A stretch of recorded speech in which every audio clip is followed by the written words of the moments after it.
magandang gabi ho sa ating lahat. Naway maging isang makabuluhang gabi ang ating ginagawang pagtitipon ngayon.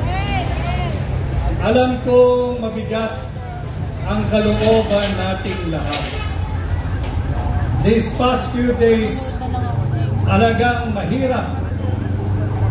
Emotionally, physically, mentally, and intellectually draining ang pinagdadaanan nating lahat.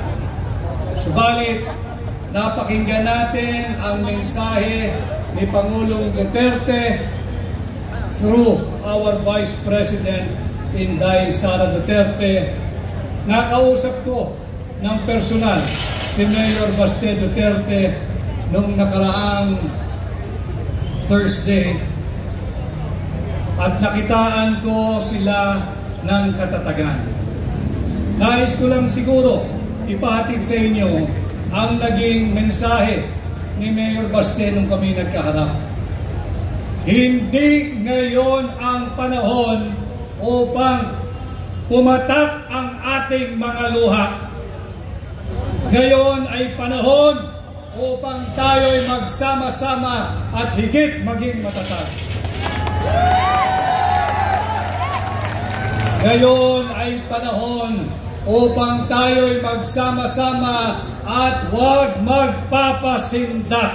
Yes! Alam ko ang nasa kalooban at isipan ninyo. Mahirap talaga maunawaan bakit isinuko o inihandog ng sarili niyang gobyerno sa naglalaway na banyaga ang dati niyang Pangulo.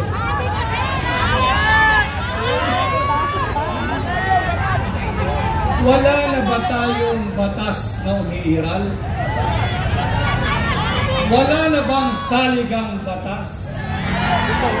Sarado na ba ang lahat ng antas ng korte sa Pilipinas? Bakit kinakailangan nating ialay si Pangulong Duterte sa korte ng mga naglalaway na banyaga? And just like all of you here today and in any other many parts of the Philippines, nakasama natin, binanggit kanina ni Pastor in Proverbs 29 verse 2. Tama po yun. Kung matiwasay ang namumuno at pamunuan, ang kanyang pinamumunuan ay nagdiriwang.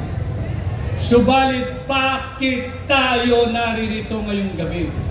Sapagkat nasusulat din yan, pagbaluktot ang namumuno, nagluluksa ang kanyang sinasakupan. And tonight, I am here not as a candidate. Let's forget about it now. I am here like you, bilang Pilipino. Ako'y bilang abogado at katulad ninyong lahat, ako'y naririto bilang isang maisog na Pilipino.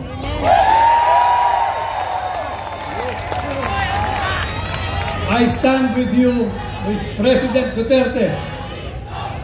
Maisog! Maisog! Maisog! Maisog! Maisog! Maisog! Maisog! Kasama ninyo ako sa ating ginagawang panalangin. Bahagi din ako ng local defense team ni Pangulong Duterte. Subalit, I think it is more and beyond legal now. Kaming mga abogado, we can only do so much. And I tell you, Filipino people, itong labang to, hindi abogado ang magpapanalo rito. Taong bayan kayo ang magpapanalo rito!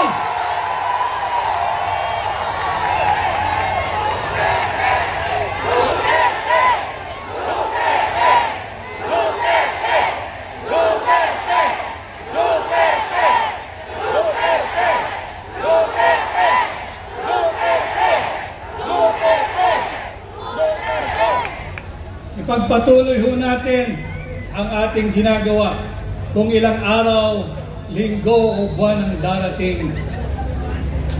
Itong ginagawa nating payapa at malayang pagsasaad ng ating saloobin.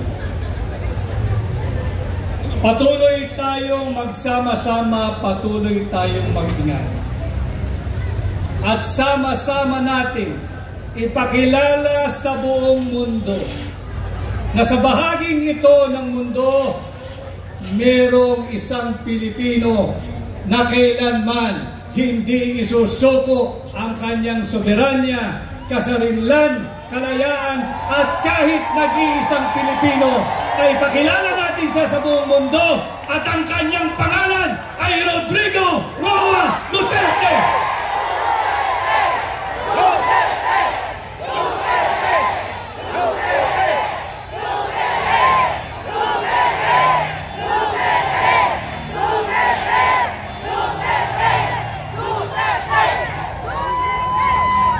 Kailangan natin, hindi lamang dito sa Pilipinas, kundi sa buong mundo.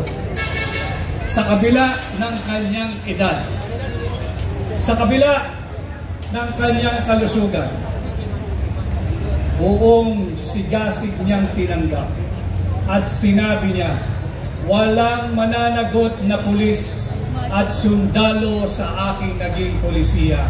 Akin ito. Yan ang malinaw na sinabi ni Pangulong Duterte. At muli, ako ay naririto kaisa ninyo sa pag-aalay ng panalangin. At sana patuloy tayong magkaisa at uulitin ko.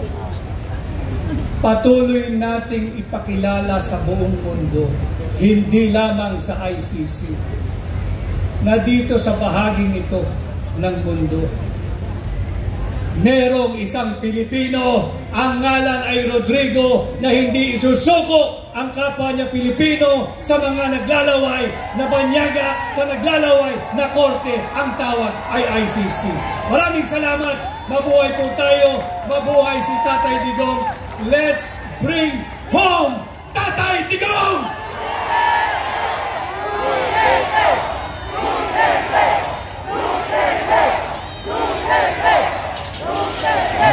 Maraming salamat, Attorney Vic Rodriguez. Samantala sa mga sandaling ito, isa sa mga mahigpit na supporter at naniwala kay Tatay Digong